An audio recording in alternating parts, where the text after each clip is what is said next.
두 번째 유형인 보안 기능에 관련된 보안 약점들입니다.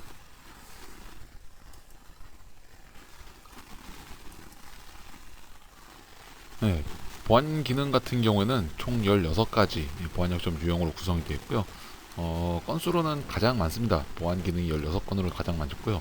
첫 번째로 적절한 기능이 없는 중요 기능 허용 관련된 보안 약점은 어떤 인증이 적절하게 인증이 이루어지지 않은 상태로 중요한 정보들을 열람을 한다든가 수행을 한다든가 할 때 발생하는 보안 약점들을 이야기를 합니다.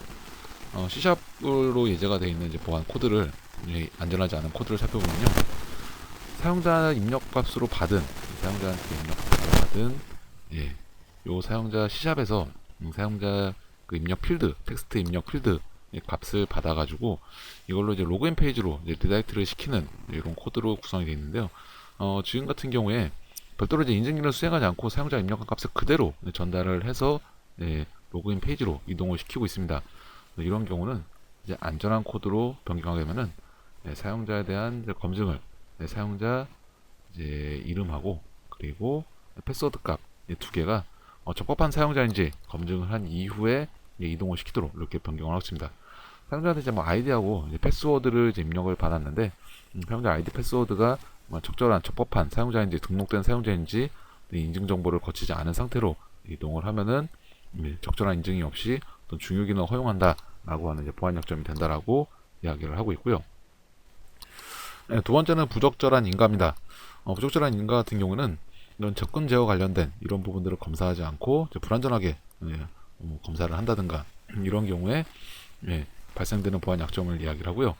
안전하지 않은 코드를 한번 살펴보면은 사용자가 입력한 액션이라고 하는 요 파라미터를 받고 있는데 요 입력값에 대해서 요 값이 널이 아니고 그리고 딜리트면은 삭제 작업을 수행을 한다 이렇게 되어 있습니다. 사용자 권한을 별도로 체크하지 않고 삭제를 수행을 하고 있습니다. 안전한 코드로 변경을 하게 되면은 사용자에 대한 요청값 그리고 사용자 속성 사용 세션에서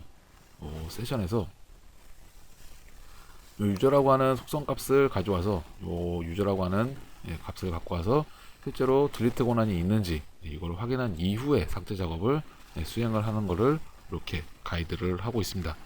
그래서 부적절한 인가하고 앞에 살펴본 적절한 인증 없는 중요 기능 허용 두 가지가 좀 비슷해 보이는데요. 적절한 인증 기능 없는 중요 기능 허용 같은 경우는 말 그대로 아예 인증 자체를 사용자 아이디 패스워드 같은 그런 인증 자체를 확인하지 않는 이런 기능들이 없는 것을 이용을 하고요. 부적절한 인가 같은 경우에는 접근 제어처럼 인증 이후에 요 권한 관련된 앞에 요 인증은 말 그대로 이제 인증이 없는 상태로 구현되는 거고요. 부적절한 인가는 접근 권한처럼 요 권한 체크가 권한 검증이 이루어지지 않은 상태로 수행되는 로직을 이야기를 합니다. 세 번째는 중요 자원에 대한 잘못된 권한 설정 관련된 부분인데요. 여기서는 이제 안전하지 않은 코드로 이 중요 자원을 특정 파일을 대상으로 이렇게 예시를 들고 있습니다. 사용자가 접근할 수 있는 어떤 설정 파일, 시스템 관련된 설정 파일로 이렇게 보이는데요. 이 설정 파일에 대해서 사용자 실행 권한, 혹은 소유 권한 이런 것들을 설정을 해놓은 것들을 보면은 다 실행 권한이 사용자 실행 권한이 true로 이렇게 설정이 되어 있습니다. 그래서 어떤 중요한 이런 자원에 대해서 이런 리소스에 대해서는 사용자에 관련된 요 권한들을 사용자 무조건 다 읽기 쓰기 실행을 다 주지 않고 소유자한테 최소한의 권한만 부여해주는 형태로 이렇게 좀 구현을 하고 있습니다. 그래서 지금 같은 경우에는 요 리드 권한만 읽기 권한만 true로 이렇게 주고 있고요. 과거 2013 버전 같은 경우에는 소프트웨어 개발 보안 가이드 13년 9버전 같은 경우에는 유마스크라고 하는 리눅스나 이제 유닉스에서 사용되는 유마스크 요 표기법을 이용을 한 예제 코드가 나왔었습니다.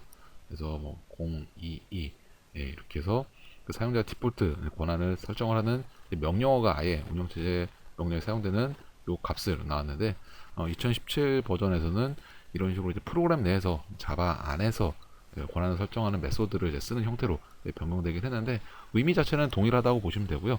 또 중요한 리소스에 대해서 중요한 파일 자원에 대해서 권한을 최소 권한만 이제 부여를 해야 된다라고 이렇게 좀 명시하고 있는 부분입니다. 네 번째는 취약한 암호화 알고리즘 사용 관련된 부분인데요. 표준화되지 않은 이제 암호화 알고리즘을 사용하는 것들을 이야기하고요. 이 암호화 알고리즘, 암호화 자체를 적용을 하고 있는데 이 암호화 알고리즘이 강도가 약한 그런 알고리즘을 사용하는 경우에 발생하는 약점을 이야기합니다. 자바 코드로 예제로 나와 있는 안전하지 코드는 이거 암호화하는데 이 양방향 암호화 알고리즘인 DS 알고리즘을 이용을 해서 암호화를 수행을 하고 있습니다. 근데 지금 DS 암호화 알고리즘 같은 경우는 암호화 강도 자체가 상당히 낮기 때문에 지금은 AS나 아니면은 뭐 시드라든가 이런 이제 강한 이제 암호화 알고리즘을 사용을 하도록 이렇게 좀 명시를 하고 있고요. 양방향 암호화 같은 경우는 이제 데스 방식이 아니라 이런 식으로 AS 방식 그리고 모드는 뭐 CBC 모드 이런 식으로 이렇게 정의를 해서 사용을 하도록 되어 있고 단방향 암호화 알고리즘 같은 경우는 보통 예제로 많이 나오는 게 MD5 취약한 암호화 알고리즘 MD5를 이거를 샤2 뭐 256이라든가 512라든가 이런 식의 샤2 알고리즘을 이용해서 단방향 암호화를 사용하도록 이렇게 좀 가이드를 하고 있습니다.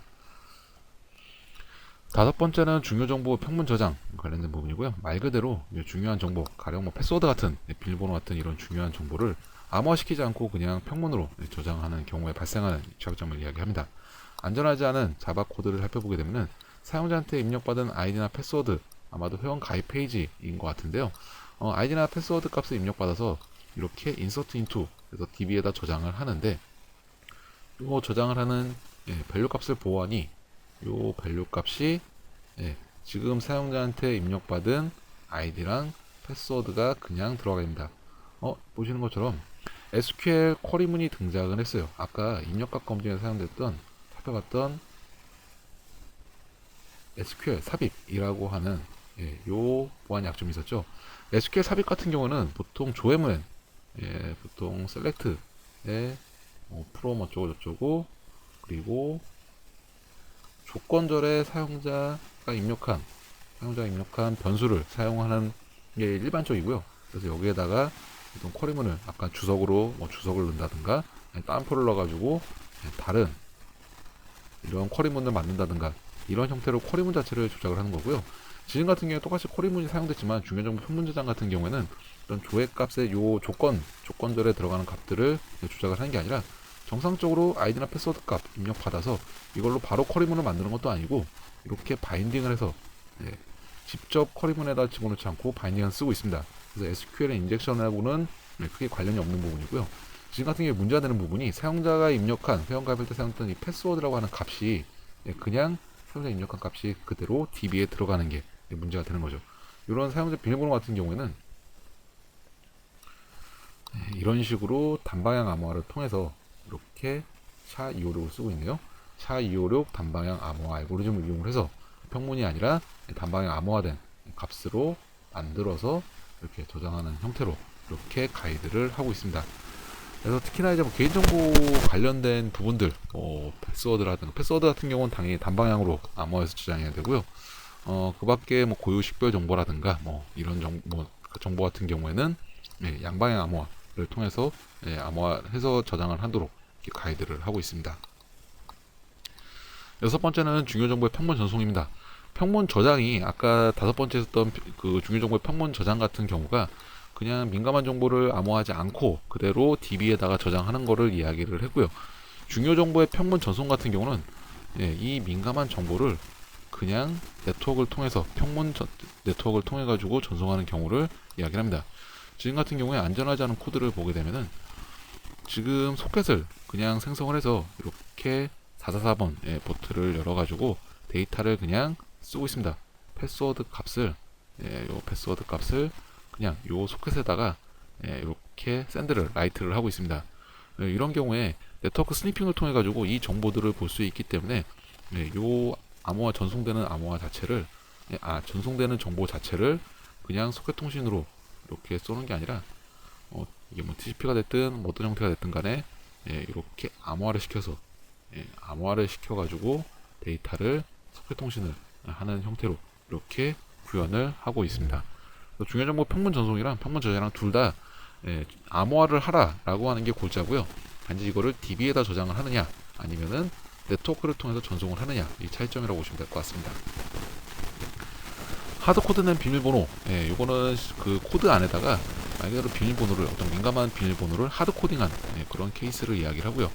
일반적으로 그 프로그램을 짤 때 가장 그 비밀번호 많이 들어가는 게 SQL을 이용하기 위해서 DBMS에 이제 커넥션 하기 위한 이 커넥션 스트링을 만들 때 이런 식으로 DBMS의 주소 1433인 거 보니까 아마도 MS SQL인 것 같습니다. 이 SQL 서버에 접속을 하면서 유저 아이디하고 패스워드가 그냥 평범 상태로 이렇게 하드 코딩돼서 프로그램 안으로, 프로그램 안에 하드 코딩 형태로 이렇게 돼 있으면은 누군가 이 소스 코드에 접근이 가능한 사용자라고 하면은 이 악의적인 사용자가 이 소스 코드를 보고 DB의 계정 정보랑 그리고 뭐 DB 명칭이라든가 패스워드라든가 이런 정보들을 알 수 있습니다. 이런 것들을 유출하는 것들을 방지하기 위해서 이런 경우에는 커넥션 스트링을 하드 코딩하지 않고 별도로 이렇게 설정 파일로 만들어서 사용을 하는 형태로 구현을 하고 있습니다. 이렇게 뭐 설정 파일로 이렇게 하드 코딩하지 않고 설정 파일로 만들어서 거기 있는 내용을 불러와서 커넥션 스트링을 구성을 하는데요. 사실 이 부분도 설정 파일로 만든다고 해도 이 설정 파일 자체가 당연히 암호화가 되어 있어야겠죠. 똑같은 논리로 이 설정 파일에 서버에 접근이 가능한 또 서버 관리자가 이 설정 파일이 만약에 평문으로 있다고 하면 이 설정 파일을 열어봤을 때 여기에 DB 계정이 그냥 그대로 들어가 있다라고 하면은 그것도 마찬가지로 유출될 수 있겠죠. 그래서 어쨌든 하드코드된 비밀번호는 소스 코드 자체의 비밀번호가 그냥 하드코딩된 이런 상태의 보안 약점을 이야기를 합니다. 충분하지 않은 키 길이 사용, 이 약점 같은 경우는 이것도 이제 암호화 관련된 보안 약점인데요. 기본적으로 암호화를 적용을 하더라도 키 길이가 이 암호화의 강도는 그 어떤 알고리즘을 쓰냐에 따라서 얼마나 키 길이를 얼마로 갖고 가냐에 따라 가지고 암호화 강도가 이제 변경되게 되는데요. 이 암호화 강도를 충분히 충족시킬 수 있는 정도의 키 길이를 이용을 한다라고 하는 내용이고요. 비대칭 키 같은 경우, 공개키 알고리즘 같은 경우에는 2048비트 이상 사용하는 것들을 권고하고 있고요. 그리고 이제 비밀키 방식, 대칭키 암호 알고리즘 같은 경우는 적어도 128비트 이상의 키를 이용을 하도록 권고를 하고 있습니다.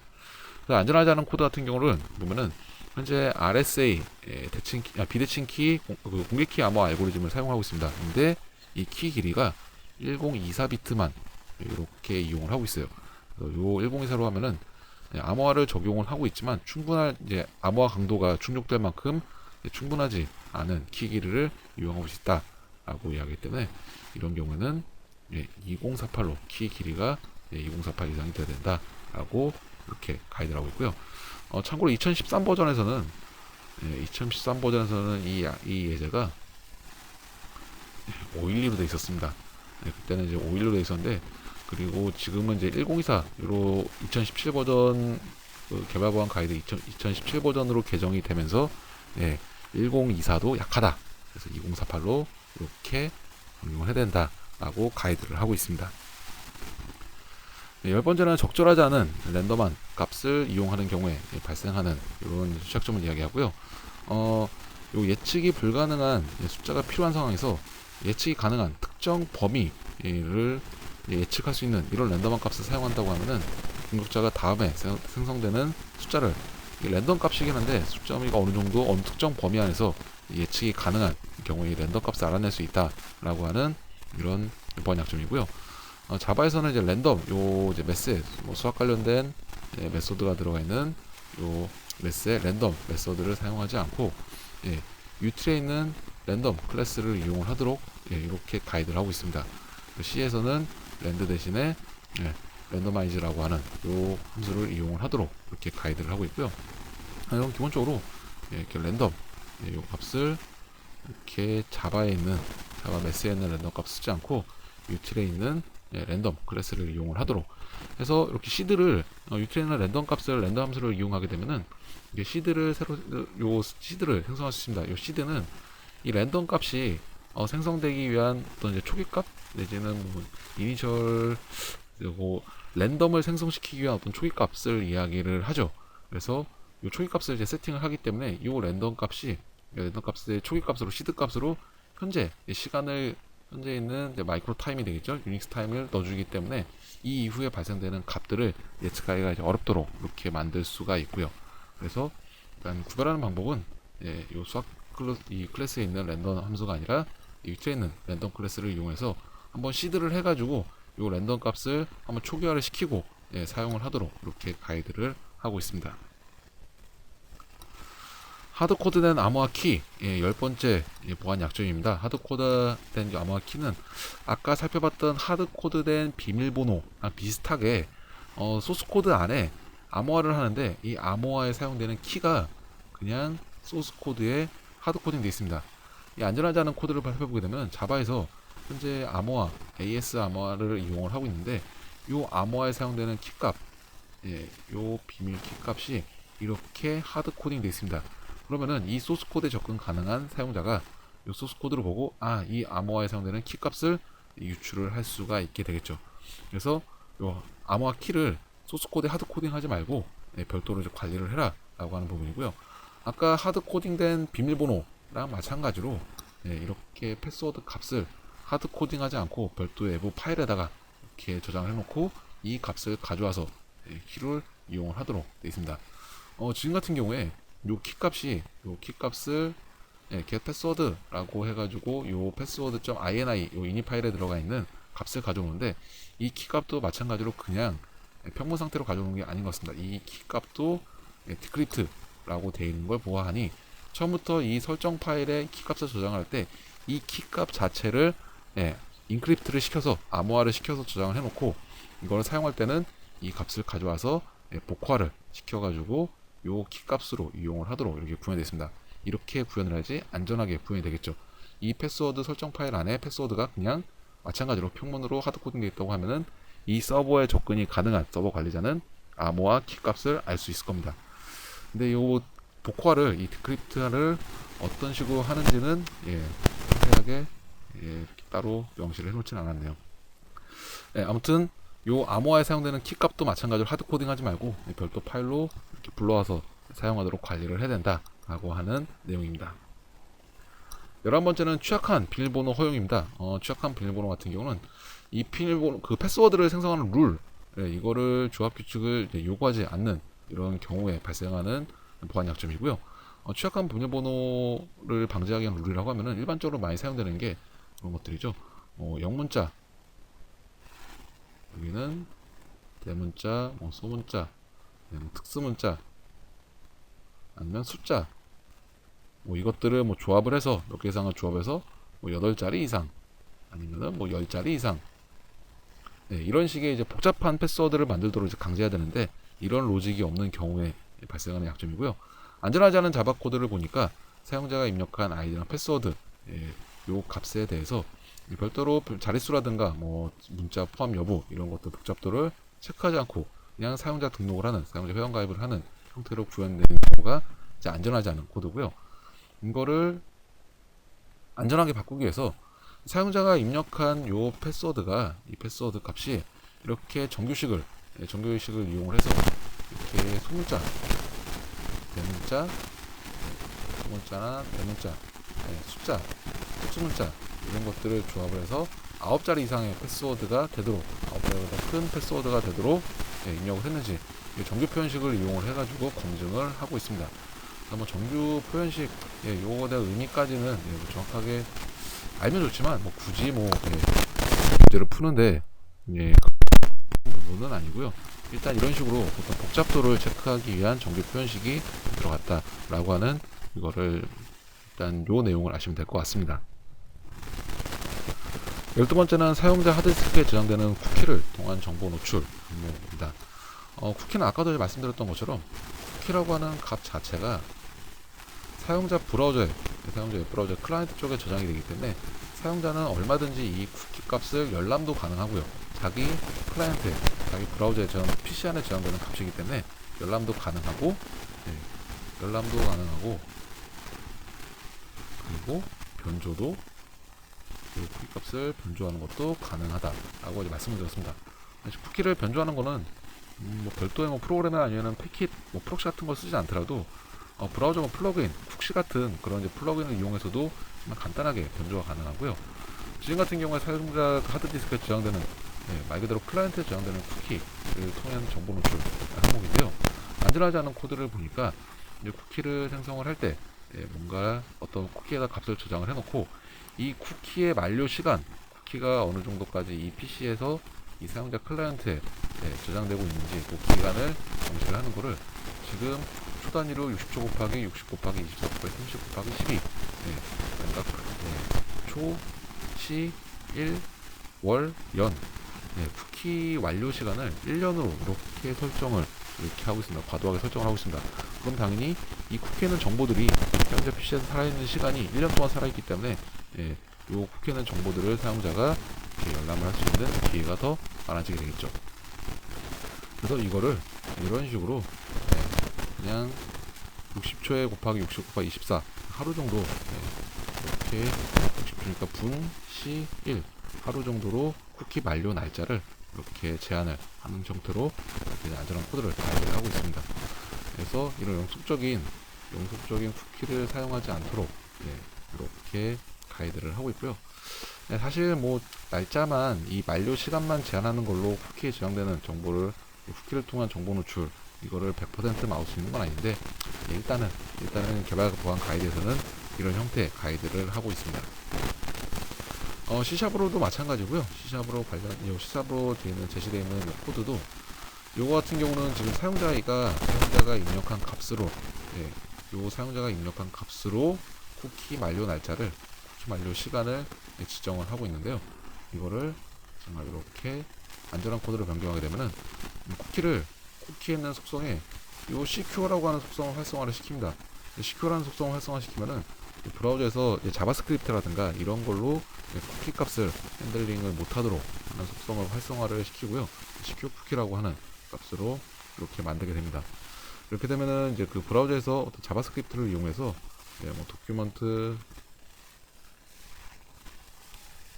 쿠키 어쩌고저쩌고 이렇게 해가지고 쿠키 값을 스크립트로 이제 변조하는 것들을 이렇게 핸들링하는 것들을 이렇게 방지를 할 수가 있습니다. 근데 이렇게 한다고 하더라도 아까 말씀드렸던 뭐 프록시를 이용을 한다든가 아니면은 이런 플러그인들을 이용을 해서 쿠키 값을 변경을 하는 건 가능합니다. 여전히 이런 방법들은 유효하고요. 다만 그 클라이언트 사이드에서 돌아가는 스크립트로만 쿠키 값을 핸들링을 못하게 되는 것 뿐이죠. 이런 방법도 가이드를 하고 있습니다. 13번째는 주석 문안에 포함된 시스템 주요 정보. 프로그램을 개발할 때 또 이렇게 주석을 많이 사용을 하죠. 주석에다가 프로그램 그 코딩에 도움되는 관련된 내용들을 이렇게 보통 입력을 하는데 이 주석문 안에다가 좀 민감한 정보들을 쓰는 경우들이 있습니다. 안전하지 않은 코드를 보게 되면 여기는 뭐 코드 정보 자체가 이 코드 내용 자체가 뭐 중요한 게 아니라 여기에 저장되어 있는 주석값 이렇게 주석으로 표시하는 내용에 요 암호화 관련된 원래 평문이 뭐고 암호화되면 뭐 이렇게 되고 이렇게 주석을 달아놓게 되면은 실제로 이렇게 패스워드를 뭔가 암호화된 패스워드 값을 이용을 하고 있는데 주석 안에다가 평문 값을 이렇게 써놨어요. 이게 원래 평문이 이거다. 이런 경우에는 이렇게 암호화는 의미가 퇴색되겠죠. 이 소스 코드에 접근 가능한 사용자는 암호화되는 값으로 사용되고 있지만 실제로 이거에 대한 평문을 뭔지 주석을 통해서 유추가 가능할 겁니다. 그래서 이런 것들을 방지하기 위해서 그냥 이런 민감한 정보를 포함하고 있는 주석문을 삭제하는 형태로 이렇게 가이드를 하고 있습니다. 14번째는 솔트 없이 사용되는 일방향 해시 함수 사용입니다. 솔트라고 하는 값은 이 일방향 해시 함수, 단방향 해시 함수를 사용을 할 때 이 해시 값을 복잡도를 높이기 위해서 단순하게 해시에 들어가는 입력값 이거 하나만 사용되는 게 아니라 이 입력값에다가 추가 정보를 덧붙여서 솔트라고 하는 추가 정보를 덧붙여서 이 복잡도를 높이는 기법을 이야기하고요. 보통 패스워드를 그 단방에 암호할 때 많이 사용되는데요. 패스워드를 사용할 때 사용자가 입력한 패스워드가 뭐 1, 2, 3, 4다 라고 하면은 그냥 1, 2, 3, 4를 해시값으로 떨궈가지고 암호화시켜서 사용되는 게 아니라 요 사용자가 입력한 패스워드에다가 플러스 뭐 유저 아이디를 뭐 덧붙인다든가 아니면은 패스워드에다가 어떤 시퀀스한 값들을 덧붙인다든가 등등의 추가적인 정보를 넣어가지고 이 단순한 패스워드를 좀 더 복잡한 입력값으로 만드는 그런 기법을 이야기합니다. 그래서 이제 단방향 해시함수를 이용을 할 때 이런 식으로 패스워드나 아니면 입력 그 해시함수를 적용하는 입력값에 대해서 이거를 그대로 그냥 적용하는 게 아니라 요 덧붙이는 값 솔트를 이용을 해서 솔트를 적용을 해서 좀 더 복잡도가 높은 입력값을 적용을 하도록 해야 된다라고 가이드를 하고 있습니다. 15번째는 이제 무결성 검사 없는 코드 다운로드 관련된 보안 약점입니다. 소스 코드나 아니면 실행 파일 이런 그 다운로드를 받는 소스 코드라든가 아니면은 뭐 실행 파일 같은 거 다운로드 받을 때 해당 파일 내용의 무결성을 검사하지 않고 다운로드를 받는 경우에 이 다운로드 받는 대상이 타깃이 되는 다운로드 받는 실행 파일이라든가 소스 코드 같은 경우가 변조되어 있는 내가 원하던 호스트에서 호스트 서버에서 다운로드 받는 게 아니라 변조되어 있는 다른 악의적인 호스트 서버에서 다운로드를 받을 수 있기 때문에 항상 다운로드를 받아 사용할 때는 무결성 검사를 해야 된다라고 하는 내용이고요. 안전하지 않은 소스 코드를 보게 되면은 현재 URL 클래스 로더를 통해 가지고 원격에 있는 파일을 다운로드한 뒤에 별도로 대상 파일에 대한 무결성 검사를 수행하지 않는 형태로 구현이 되어 있습니다. 이런 경우에 내가 파일 URL을 입력을 했지만 이 파일 URL이 어떤 변조된 내가 원하는 IP를 갖는 서버로 가서 파일을 다운로드 받아오면 다행인데 DNS 스푸핑이라든가 아니면 호스트 서버 네임들을 변조를 해서 내가 원하는 대상의 이 서버의 IP 주소에서 받아오는 게 아니라 엉뚱한 공격자가 변조해 놓은 다른 서버의 IP 주소에서 파일을 다운로드 받을 수 있기 때문에 이거에 대한 무결성 검사를 수행을 해야 된다라고 그렇게 이야기하고 있고요. 안전한 코드를 만드는 방법이 조금 복잡합니다. 암호화된 이 파일을 다운로드 받을 때 지금 같은 안전한 코드에서는 이거를 암호화를 해서 파일을 이렇게 암호화를 해서 생성을 합니다. 암호화를 해서 생성할 때 이 현재 요 암호화에 사용되는 요 개인키 비밀키 값을 이용을 해서 암호화를 적용을 했어요. 이렇게 해서 파일을 생성을 했고요. 클라이언트가 이제 이렇게 생성 단계를 거치게 되고요. 실제로 클라이언트가 파일을 다운로드 받은 다음에 이 파일을 이런 식으로 다운로드 받아가지고 아까처럼 그냥 파일 다운로드 받은 다음에 사용되는 게 아니라 이 파일을 다운로드 받은 이후에 이 파일이 혹시라도 내가 처음에 올려놨던 생성했던 그 파일이 맞는지를 검증을 하기 위해서 다운로드를 받고 검증을 수행하게 되는데요. 이 안전한 코드에서 개발 보안 가이드에서 제시하고 있는 이 안전한 방법은 이렇게 해당 파일을 생성을 할 때 이 개인키, 비밀키를 이용을 해가지고 암호화를 시켰기 때문에 이렇게 공개키를 이용을 해서 복호화를 수행을 하게 됩니다.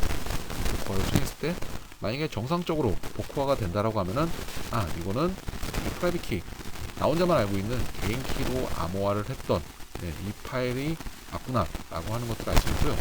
이렇게 공개키를 이용해서 복호화를 했는데 이 파일이 정상적으로 복호화가 되지 않는다 라고 하면은 이거는 암호화를 했던 개인키로 암호화를 했던 그 파일이 아니라 뭔가 변조된 다른 파일을 다운로드 받았구나 라고 하는 것들을 알 수 있습니다. 그래서 개발보안 가이드에서는 이 안전한 코드에서는 무결성을 검증하기 위한 이 소스의 무결성을 검증하기 위한 방법으로 요 개인키와 공개키를 이용한 암호화, 복호화를 통해 가지고 무결성을 검증하고 있고요.